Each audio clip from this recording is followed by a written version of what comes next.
Surprisingly, it's only been about 1 year since I reviewed Fiio's FT7, which was, at the time, their flagship planar driver headphone.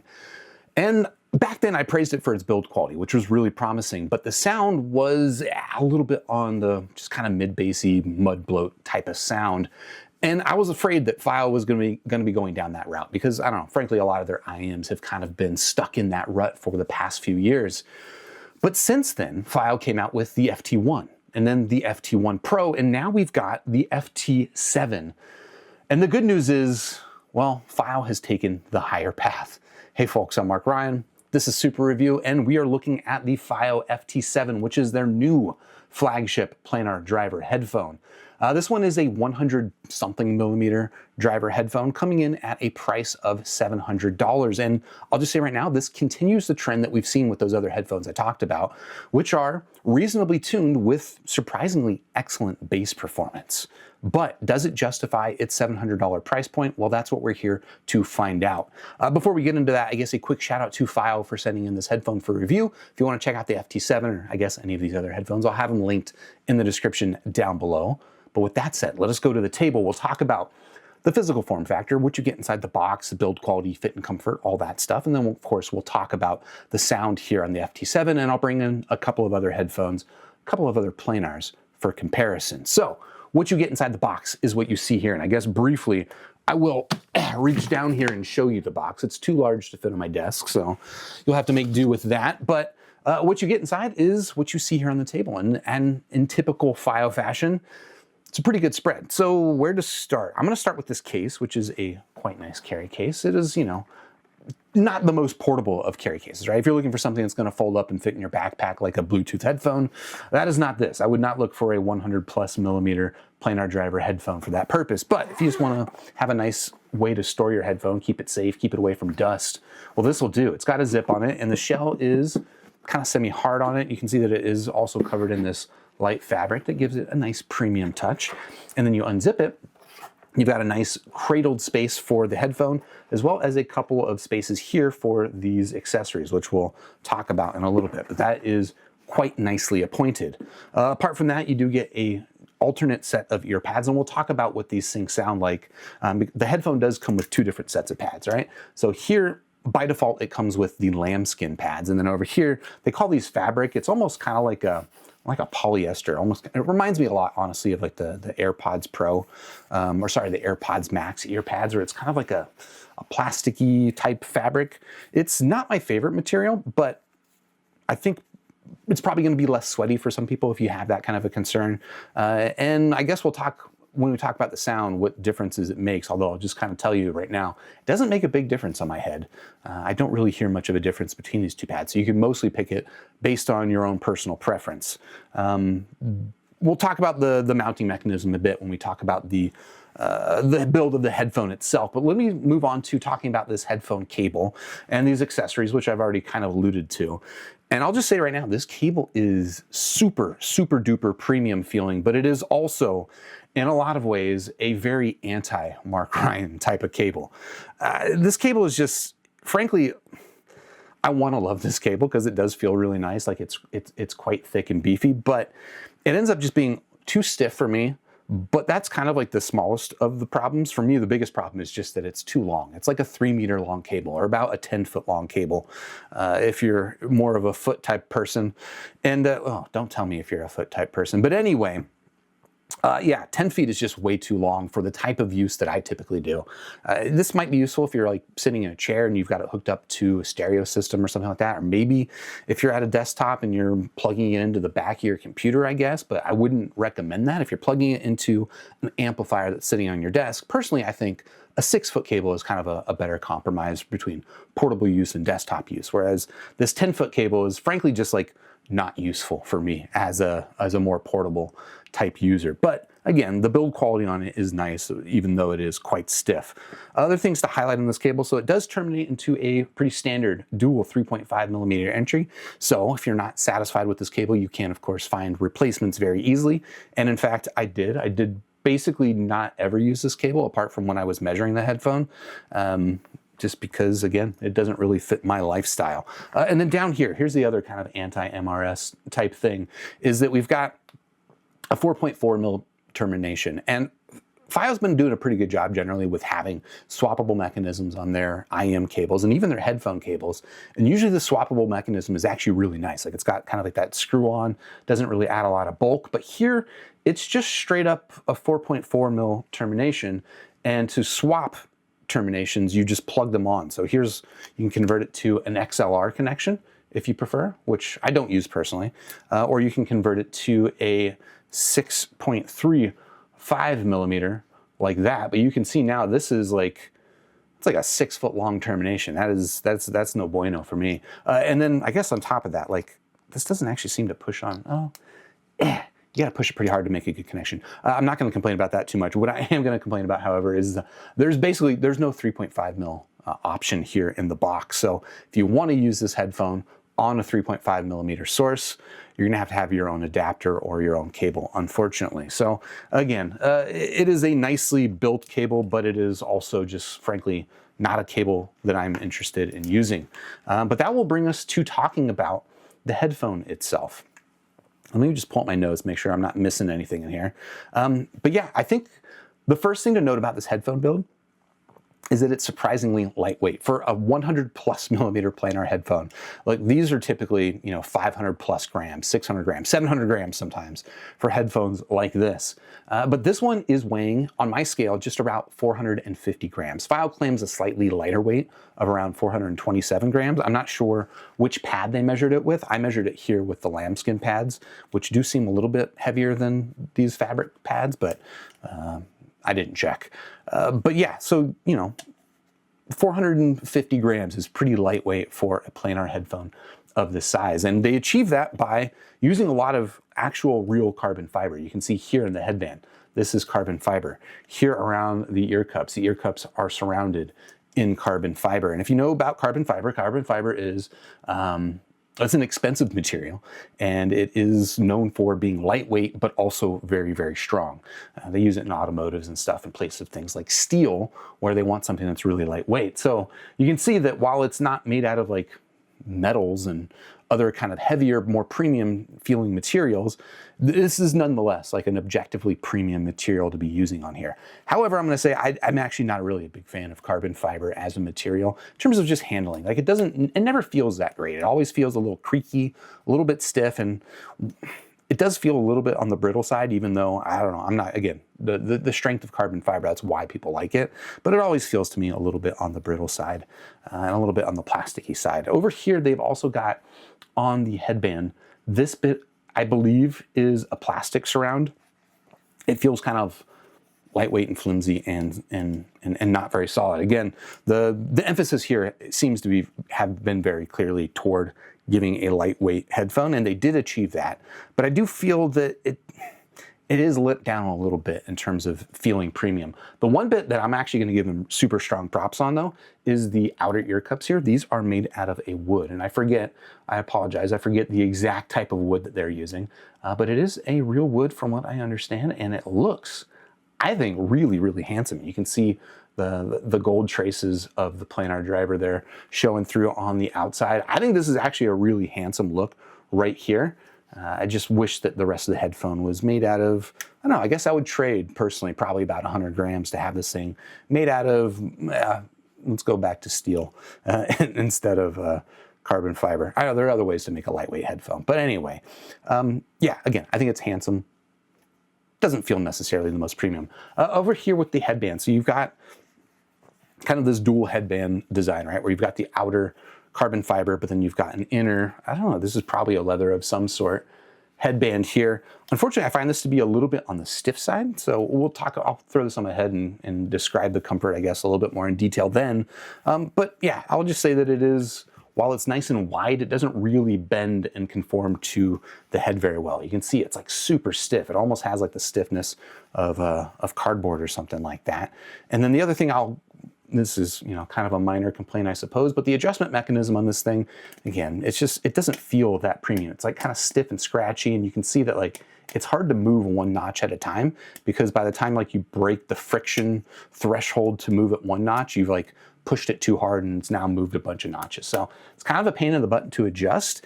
And also surprisingly, like it doesn't really hold itself its position that well. So I did find that frequently when I'd pick up this headphone to put it on, that the adjustment sliders had kind of moved themselves out of position. I just noticed that there are screws here on the back that possibly you could use to tighten that friction and fix it into place, but I didn't play around with that. And to be honest, again, kind of like all the lightweight plasticiness of this doesn't really give me the confidence to really tighten that up and make sure it doesn't move. So anyway, yeah, I don't know, kind of a mixed bag here when it comes to the form factor and aesthetics and stuff like that.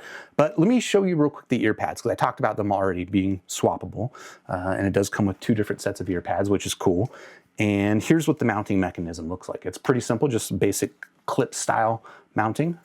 Let me punch in on that for you. And you can see that they've added like a little foam ring around the outside, which I assume helps them get just a better seal and make sure that you are getting a nice clean bass extension with your headphone. And we'll talk about that when we talk about sound in a little bit. But you can see that the ear pad just presses on nice and easy, which means it's also pretty easy to swap ear pads and do listening comparisons. A lot of the times when doing any sort of listening comparisons, any sort of A/B, it's like the amount of time in between your A and B is so important in terms of like your ability to remember what something even sounded like before.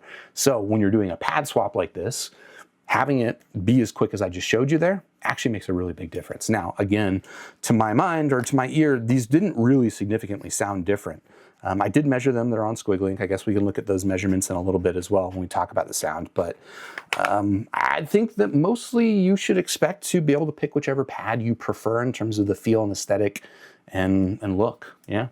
So I wouldn't worry too much about the sound differences or maybe getting any sort of like slightly different sound and that you don't know about. It's mostly basically the same. So, okay, anything else to say about the build quality? I guess just real quickly, I will note, I think Fiio describes the polyester pads as sounding warmer, which again, I'm not really sure I hear that, but. Oh, hey, Editor Mark here. I'm putting together this video and I'm realizing I forgot to talk about fit and comfort. Like what the heck? Okay, let's correct that. Let's go over here. Not quite sure how that happened, but let's talk about the comfort here on the FT7. So I'll throw it on my head so you can take a look. We'll punch in close so you can see exactly what this headphone looks like on my head. And as you can see, it's actually kind of modestly sized headphone for having such a large planar driver in it. Again, it's like 100+ millimeter driver, which is pretty similar size to something like the Moondrop Cosmo and even a lot of the Hi-Fi-Man Eggy headphones. But yeah, generally comfort on this headphone is fine. It's got plenty of space in the ear cups. They've got plenty of depth. There's a lot of width. You know, you can see kind of front to back here. Let me punch in on this camera. You can see that there is a lot of room here for the ear, and the depth is pretty satisfactory. So I don't think anyone's going to have issues with the ear cups touching your ears. In terms of clamp factor, I would say it's pretty modest on that. I don't think anyone's going to have issues with that. And then again, the weight is relatively light at 450 grams, basically about the same weight as like a pair of AirPods Max. AirPods Max, that's what they call those things, which is a headphone that you see people jogging in. I don't know that I would recommend jogging in the FT7, but ostensibly it's possible. Again, the clamp factor, I don't know that it's necessarily going to hold itself on your head very well for jogging, but we're not talking about this headphone for jogging. Nobody's jogging in the FT7. The one thing that I will say that is not ideal about the comfort on this headphone is the strap up top. I actually don't really have strong issues with it. Like, it hasn't created issues for me, possibly because the weight is pretty modest. But like I mentioned earlier, the strap just does not conform to the top of my head. I'm trying to show you. This is probably not showing you at all. But the strap does not conform to like the curvature of my head. So instead of having the weight widely distributed across my head, it's just kind of along a very narrow strip, kind of it's like a horizontal mohawk kind of situation going on. But yeah, I don't know. Again, it hasn't really been an issue for me, but I could see that potentially being a limiting factor for people who are really sensitive to hot spots on their head. But again, that will lead us into talking about the sound here on the Fiio FT7. And of course, we are going to go to Squiglink to do that. And I apologize, I've got something in my eye, which I'm going to figure out at some point. But the show must go on. So here is the frequency response that I've measured on my rig. If you want to check this out for yourself, I've got it up on Squiglink. You can compare it to a bunch of other headphones that I have measured on my rig. But generally, this is a pretty good idea of what to expect from this headphone, which is, as I kind of already promised, like this is a reasonably tuned headphone with surprisingly good bass extension, okay? And that's what you see down here. This bass extension is really pretty exemplary, and I'll talk about in the listening impressions more exactly how good this bass is, but having the bass extend down here and just keep going into the sub bass is quite nice for an open back headphone. Here through the mid-range, you can see it's mostly normal, maybe a little bit of a dip here between like 2 to 3K, but mostly I'll say that, you know, this all just kind of sounds pretty much right. Like I think timbrally, tonally, this sounds like a good sounding headphone. This is a well-tuned headphone. And then up here in the treble, you can see there's a little bit of unevenness, and we're going to talk about exactly what that does for, I guess, my head listening impressions. But I will say that this treble unevenness is not just in the measurements, at least in my head. This is definitely something that comes across in the listening impressions. It does influence it. But overall, just suffice to say, this is a well-tuned headphone, and it's got very good bass extension. So what does that actually mean for my listening impressions? And let me pull up my listening notes. I think I got the eye thing, by the way, if anyone out there is worried about me. I'm good. But yeah, the tonal balance on this headphone, honestly, is pretty fantastic. It just sounds quite nice. It's not like, versus something like the Sennheiser HD600, I don't think it's like quite as mid-range lush and like soft and easy to listen to. It does have maybe kind of like a dense hardness to the sound. But generally it sounds quite good. Like everything sounds tonally correct. Timbre sounds good. Like instruments sound the way that they should. And I think the vocal balance is actually pretty good. It's not an especially vocal forward set, but it's also not recessed or anything like that. And I don't think that vocals come across with any weirdness or honkiness or anything like that. I think that the general tonal balance here is frankly pretty spot on. And then the bass, like I've already alluded to, is kind of fantastic. I'm also reviewing the Fiio FT1 Pro, by the way. That review will be coming up a couple days, maybe a week after this review comes up. But that headphone also has pretty exceptional bass for an open back planar headphone. And this one is carrying the torch.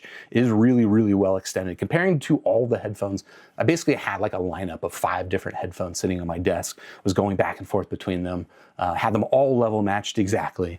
And yeah, the bass on this thing just really stood out as extending really well. You can follow follow like bass guitar notes really, really well. You can follow kind of like, you know, the subtle shifts in tone and volume.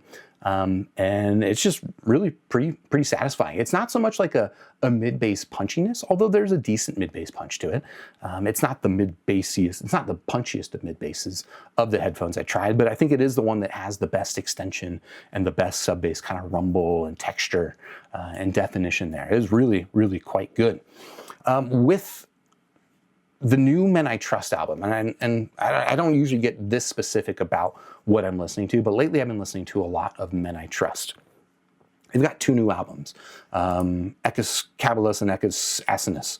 Both are fantastic, by the way, and they both sound really quite nice on this headphone. Again, that tonal balance, which is just kind of right. It's got that denseness to the sound. It's got a really plucky planar character to it, so definition is really good. Separation between instruments, super strong here on the FT7, and the transient attack is sharp. However, that performance can be a little bit Jekyll and Hyde, because depending on what you're listening to, different music, like some older Men I Trust albums, the treble can end up being a little bit of a problem, actually, I think, on the FT7. I think that that unevenness that I showed you in the frequency response, I played with her on my head, just doing frequency sweeps, and I was hearing a pretty significant peak at around 7.5 kilohertz. There's some other peaks up top, but I think it's the one at around 7.5 kilohertz that, for me, is kind of limiting my enjoyment of this headphone to some degree. Again, depending on which music I'm listening to, because if I'm listening to that new Men I Trust stuff, it just sounds fantastic. It's got, again, this kind of denseness. It's not so much like a rich softness. It's like really like almost brittle is like the negative way of saying it. And honestly, when the treble is not doing well, depending on other music, it can come across sounding a little bit brittle, a little bit glassy. But with the right music, it just has like this really nice denseness to it, like a fired wood or something like that. And I wish that it was like that with all of my music. But some of my music, again, the treble can be a little bit of an issue. Sibilance, this headphone is not one that does well with recordings that have sibilance in it. Now, a lot of the times that is the fault of the recording to some degree, right? There are a lot of recordings out there that just have sibilant vocals baked into them, and certain headphones are good at dealing with it. Certain headphones are not very good at dealing with it. The FT7, unfortunately, is one that I think is not very good at dealing with sibilants in recordings. And, you know, it's got a decent amount of sparkle. It's got a decent amount of space. I would say that, like, in terms of like imaging performance and head stage, I don't think it's standout, but I think it's competitive with other things at this price range. So I think it's doing a good job, but it's just honestly that high frequency and that unevenness that sometimes comes across with like tambourines or even like crashy cymbals and stuff like that are just not that pleasant to hear, unfortunately, here on the FT7. But let me bring in a couple of other headphones for comparison. Again, some other planar headphones that I think are worth considering if you are considering the FT7. And over here, we've got the Moondrop Cosmo, which is in a lot of ways kind of like the exact opposite of the FT7. I mean, they're both very large planar driver headphones, both have open backs. But in terms of the way that they do their sound signature, they are quite different. I mean, they're both well-tuned. They're both reasonably neutral-ish, I suppose, but I think the Cosmo is actually the more colored sound. It's more warm, kind of laid back, and it's got kind of like this lushness to the mid-range. And while this is kind of like dense and hard sounding, the Cosmo just ends up sounding kind of like warm and thick and like almost gooey. And there's like a softness to the treble, but it doesn't really come at the expense of separation between instruments. I mean, I think that the FT7 does have a more stark separation between instruments. Like, it is more clearly imaged, whereas the Cosmo can sound a little bit more kind of like, again, warm and cohesive and like a little more congealed in terms of its sound. But in terms of like feeling like it's got a nice sense of spaciousness and you can feel the space of instruments, I feel like the Cosmo does just as good a job of that. And it just doesn't have any of that hardness in the treble. It's maybe a little bit on the too soft side. I think the transient bite here on the Cosmo is not very sharp. And if that's what you're looking for your sound, the FT7 might be more up your alley. And generally that's kind of the sound I tend toward, which is why this comparison is pretty interesting, because nonetheless, I find the Cosmo just to be the more just kind of organic and comfortable sounding headphone. I think the bass on this thing is also pretty well done, but in head-to-head comparisons, it's definitely more relaxed in the sub bass. It is definitely more rolled off, and you're not going to get quite that level of just emphasis and rumble. Like, it follows bass notes, bass guitar notes pretty well, just like the FT7 does, but it just doesn't do it with the same like tactility that you get out of the bass here. So that is definitely an advantage I would put toward the FT7, but overall, my preference is still for the Cosmo. Now, this is a more expensive headphone at this point. I think it's around $1,000, but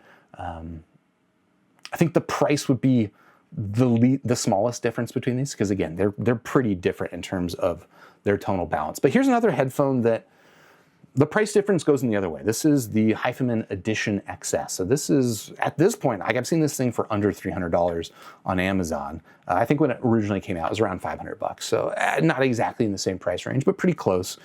And I think in terms of that transient bite that you get here on the treble with the FT7, the Edition XS does a really good job of that as well. Like, it's not as relaxed in the treble as the Cosmo is. It's also a little bit more on the clinical side of neutral rather than kind of like warm and lush. So it's a little bit more close to this, although if I'm like placing them in terms of like clinical to warm and lush, I'd say this is the most clinical. This is kind of in the middle, and the Cosmo is like the warmest and the lushest sounding. The bass on the Edition XS is also really quite good. I think this packs a little bit more of that mid-bass punch, so things like kick drums are gonna have a little bit more heft and physicality behind them, whereas I feel like the bass guitar notes are a little bit denser and like more vibrant on the FT7. But really the big difference for me is that I don't have any issues with the treble on the Edition XS. It is a fairly like bright tuned headphone. If you look at, especially in the frequency response graph, you'll see a lot of especially upper air treble on this. Maybe it's just I'm not that sensitive to that treble, or honestly, there's just not that much musical content up there. Whereas where the FT7 is kind of sharp in its treble is, again, for me, around that 7.5 kilohertz range, which just happens to line up, I think, a lot of the times with sibilants in vocal recordings and just kind of adding a bit of sharpness to that transient bite. Whereas, again, this has a decent transient bite. Like, everything sounds, in fact, if anything, this sounds like the more spacious, stagey headphone. but it does it without the treble being overly sharp. So in this comparison, I also prefer listening to the Edition XS. Now, in terms of build quality, this is definitely a little plastic fantastic, but in some ways, like, I don't know, I don't really find that it's worse than the FT7. But I think that will do it for my thoughts here on this headphone. Let me just consult my notes and make sure I'm not missing anything. And I'm not. Out of 5 stars, the Fiio FT7. I'm gonna give it a solid 3 stars out of 5. If you want to check it out, I've got it linked down below. I think this headphone is like really close to being pretty excellent. Again, the aesthetic on this headphone I think is pretty nice. I would love to see less emphasis on carbon fiber, more emphasis on, I like the lightweightness, but yeah, I don't know. Carbon fiber, while being an expensive premium material, not necessarily my favorite. And then when it comes to the sound, it is so close to really good. And if you are specifically looking for just excellent bass performance, at $700, I can't think of anything that's quite as good as this. The Edition XS is good bass. I think this is kind of a next step up, especially if you're after that sub-bass rumble and that extension. Just unfortunately for me, it's limited by that kind of lower treble region that ends up being a little bit on the sharp side. But again, if you want to check it out, I do have it linked in the description down below. And while you're down there, if you haven't already, please hit the like button, subscribe to the channel, ding the YouTube bell, join me on Discord, also linked down below, and I'll catch you in the next super review. Cheers.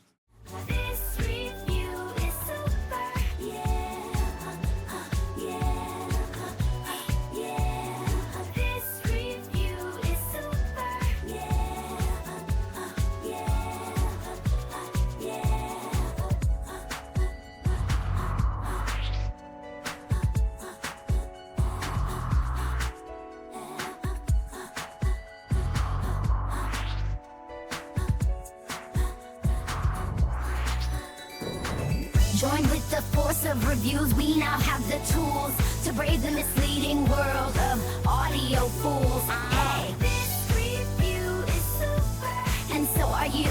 Grab your headphones, sniff a graph, and share your thoughts in this pursuit. Let's get